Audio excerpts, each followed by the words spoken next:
Welcome everybody to another video, and in today's video I'm going to be showing off our Star Citizen ships and doing another in the series of kind of comparing and contrasting different ships of different classes. So in this one I'm going to be showing off bombers. So currently in Star Citizen there are only two bombers. There are the Aegis Gladius, or Aegis Gladius, no, Anvil Gladiator, sorry about that, Anvil Gladiator, Aegis Retaliator. Sorry, I got that mixed names.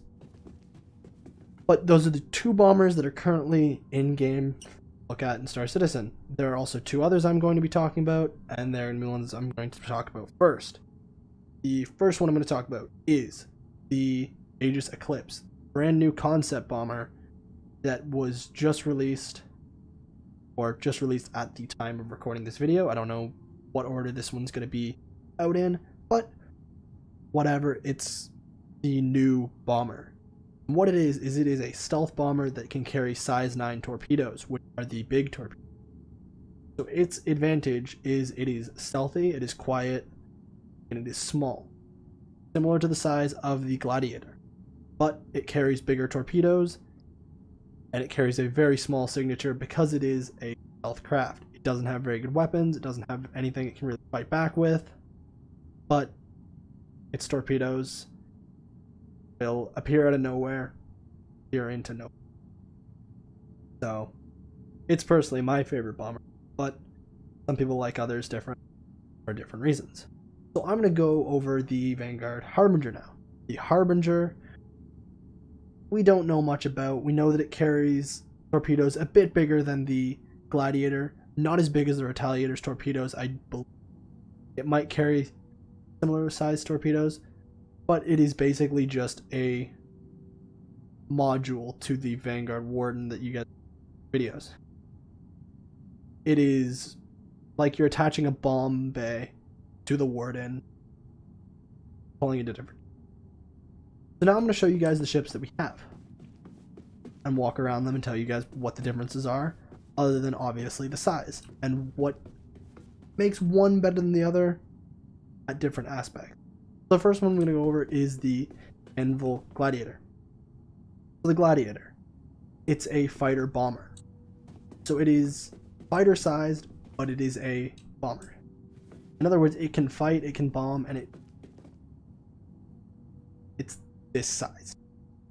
So first things first, what I'm going to get into is the fact that it does carry a weapons loadout. It does carry a decent weapons loadout. This weapons loadout is better than the Eclipse will carry, not as good as what the Harbinger will carry, and better than the pilot's weapons on the Retaliator, but I will get into that. So this ship carries 4 size 5 torpedoes, plus a contingent of missiles. The missiles would be more for taking out smaller fighters. The torpedoes would be for ships like the Retaliator that wanted to come in and be pesky. Missiles right now are kind of a win button, so they will need to get rebalanced, and torpedoes even more so are a win button. This ship, I believe, comes in at $165. Pretty decent. Pretty high price tag, but you get a lot out of it. It is a 2-man bomber, which means that that little dome up there that you see those 2 guns on, there is a gunner seat back in here that you can get, and there's the pilot seat. And the other cool thing that I really like about this ship, how you enter. So you enter through down here. I'm not going to get in because it's super buggy and it takes, but down here you can get in by having your seat lower to the ground. You'd sit down, it would bring you up into the ship, and you would be at the cockpit, at the control, and that would close. The landing gear is also really cool because it kind of folds in a cool, funky way. And the body of it's kind of cool. Now this is a heavier ship, so it doesn't handle as well as, say, a Sabre or a Buccaneer or even the Super Hornet. Super Hornet is a bit more maneuverable, but this ship comes with big shields, big armor, not a lot of weapon capability, but enough to keep it alive in a fight. Because this thing wants to drop its bombs and leave. It, I believe, has a quantum, or it has a warp drive, like every other fighter does, but I don't think it has a jump drive. I'm not sure about that.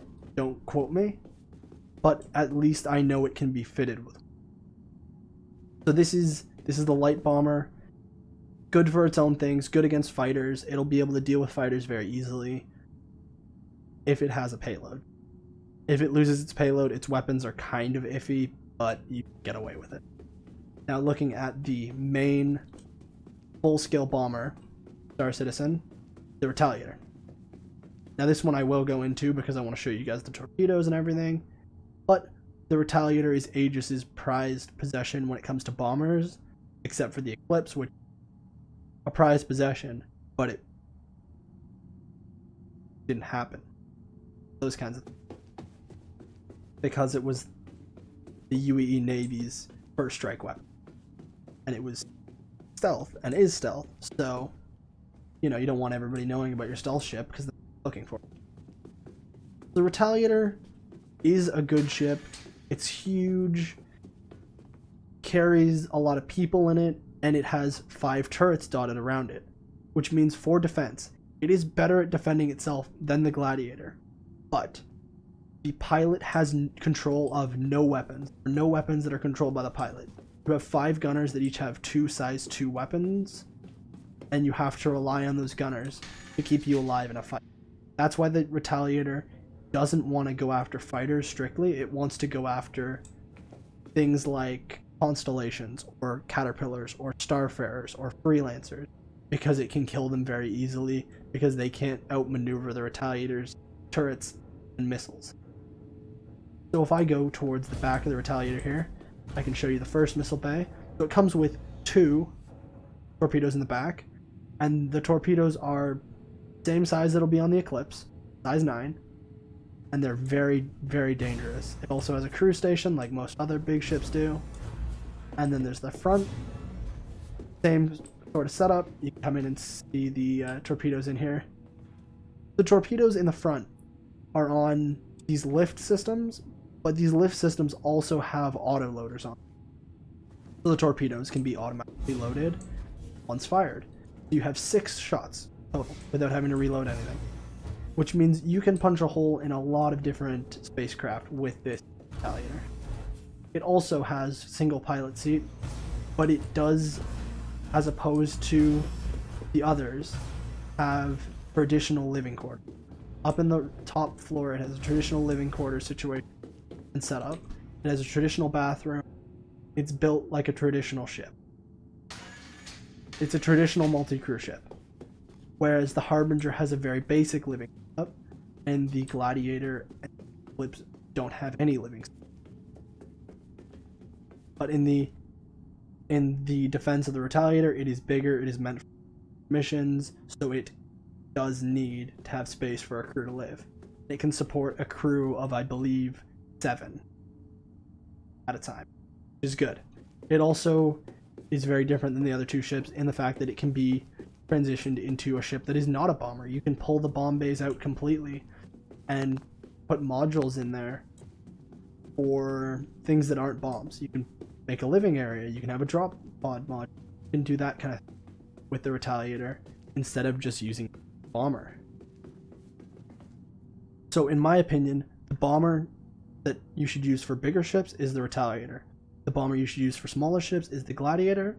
The Vanguard, Harbinger, and Eclipse I will not get into as where you should use them because I have not touched them yet. Be able to touch them, what they do, get my hands on the control, see how they operate. I know for a fact the Retaliator is slow, doesn't move very fast, but it has a lot of turret coverage, very big torpedoes that are almost impossible to escape, and big engines, big armor. Gladiator, same big engine, or not big engine, big armor, big shields for its size. The Retaliator it'll last longer against the same kind of guns. So say you had 4 size 3s shooting at a Retaliator or a Gladiator, the Gladiator will fall before the Retaliator does, but the Retaliator is a much bigger ship, which makes sense.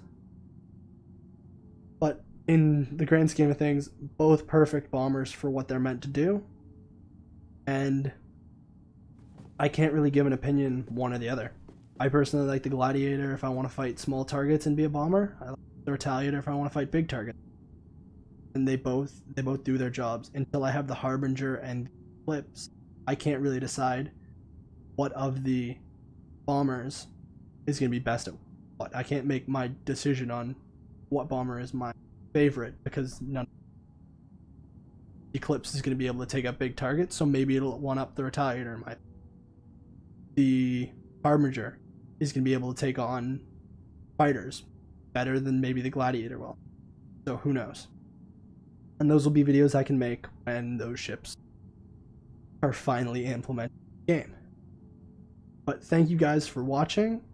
I will remind you that that giveaway is still going on. I hope you enjoyed. Talk to you guys in the next one. Peace.